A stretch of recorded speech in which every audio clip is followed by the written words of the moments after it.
Hi, I'm Gordon from Camera Labs, and this is a quick vlogging test with the Canon PowerShot G7X Mark III. Now, I have, of course, already reviewed this camera in depth and produced a separate video detailing its vlogging capabilities.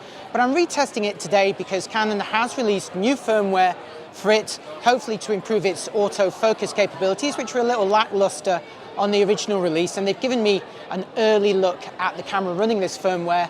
So I thought I'd show you how it performs in a couple of tests. Now, when you update the firmware on the G7X Mark III, which you'll be able to do towards the end of October 2019, you will find a new option under the Movie Servo AF menu. It used to be either on or off. Now you have the choice of turning it off or choose between Mode 1 and Mode 2. Now, Mode 2 is pretty much the same as it was before, and that's what I'm using now.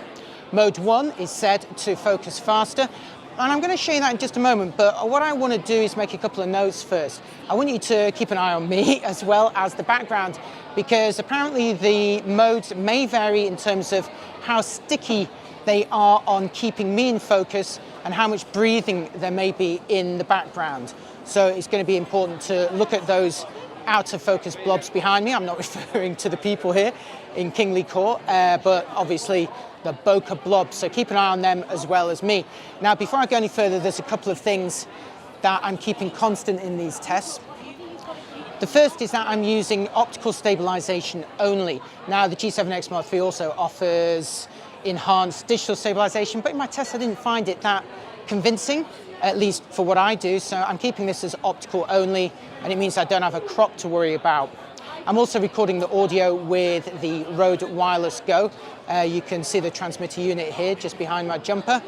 And I'm holding the camera on a tabletop tripod with the receiver unit just basically wrapped around the legs. So I haven't got any clever bracket in operation here. It really is a bit makeshift what I'm doing. Okay, so the first thing I want to show you, this is the camera filming in Mode 2, which should be similar to before. And it's in 1080 at 25p.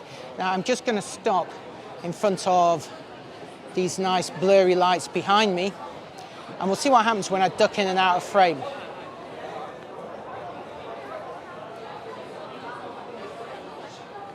So we're looking at how fast the camera can reacquire me. And this is with effectively the original firmware, Mode 2, 1080, 25p. Stick around and you'll see me in 4K. Okay, here I am filming in 4K, so hopefully you saw a boost in resolution. This is still using Mode 2, so again, this should be like the original model. So let's pan between me and those lights.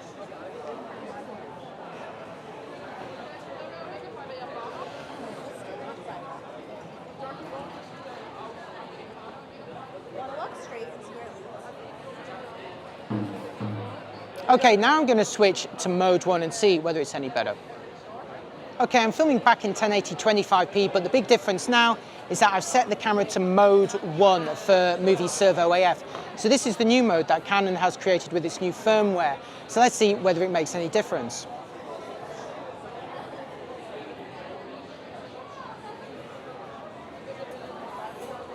Is it acquiring me any faster? And if it does have me, what about if I change the distance?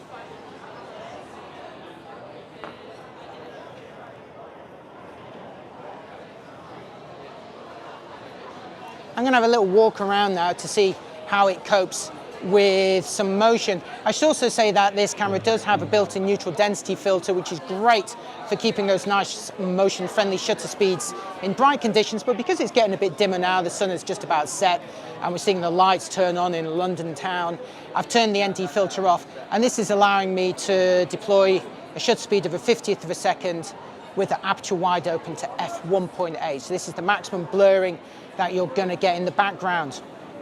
Okay, I'm going to switch to 4K and we'll see how that looks with the new firmware. Okay, now I've switched to 4K, and I should also mention that they just turned on a bunch of lights.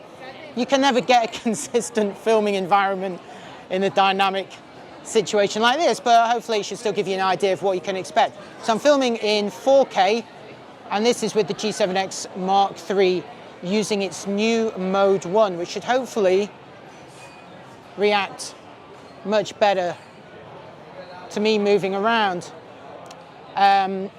What Canon did warn me about, though, is that it could be so enthusiastic, so fast, this focusing mode, that it may not settle completely when you're keeping the camera still like I am now. Is the background breathing at all? Is it going in and out? Or is it keeping me nice and static? If not, you may want to switch to mode 2, which could be more appropriate if you're doing a fixed piece to camera. And in that instance, what I'd recommend you do is let the camera kind of settle on you first before you start your piece to camera. Because in my test with the original G7X Mark III, I actually found it was all right in terms of focus, so long as you weren't being too dynamic, so long as you generally stood still or kept your distance fairly constant, it worked pretty well. But hopefully, this is now looking better than it did before. So I'd love to hear what you think. Have Canon done the trick here? The other thing I should mention is this is not the last of the firmware updates for the G7X Mark III. There is another one coming by the end of 2019 that equips it with 24p. As you may know from an earlier video I made, Canon have realized their mistake and are equipping a bunch of their 2019 cameras with 24p, including the G7X Mark III and the G5X Mark II. They're going to be within the first bunch to be done by the end of 2019. Okay, here's another test, an interior with a strong backlight. I'm filming 1080 in mode 2, that's the old one. Now let's see what that acquisition is like. That took a few seconds to get me, but again, it did get me in the end. So this is pretty much the performance that you got from the original release of the G7X Mark III. If you enter the frame, it does take a few seconds. In this case, it didn't actually lock onto me. Now I should mention that I've got the lens zoomed in a little bit where the aperture closes to f2.8. The face detection software was tracking me at this point. You could see a box around my face on the screen, but as you can see, the AF hardware itself just wasn't keeping up. Now sticking in 1080 25p, but now with the new mode 1. And you can see that is much more responsive. It is really locked onto me much faster than before. And if I duck out of the frame and come back in again, you can see that again is actually a practical option if you do like ducking in and out of the frame. Now let's see how well it tracks me from a distance. So a little bit out of focus there, and it's going to find me about here. Now do keep an eye on the lights in the background and you will see those bokeh blobs breathing in and out a bit. It's very enthusiastic, the new mode 1, as Canon described.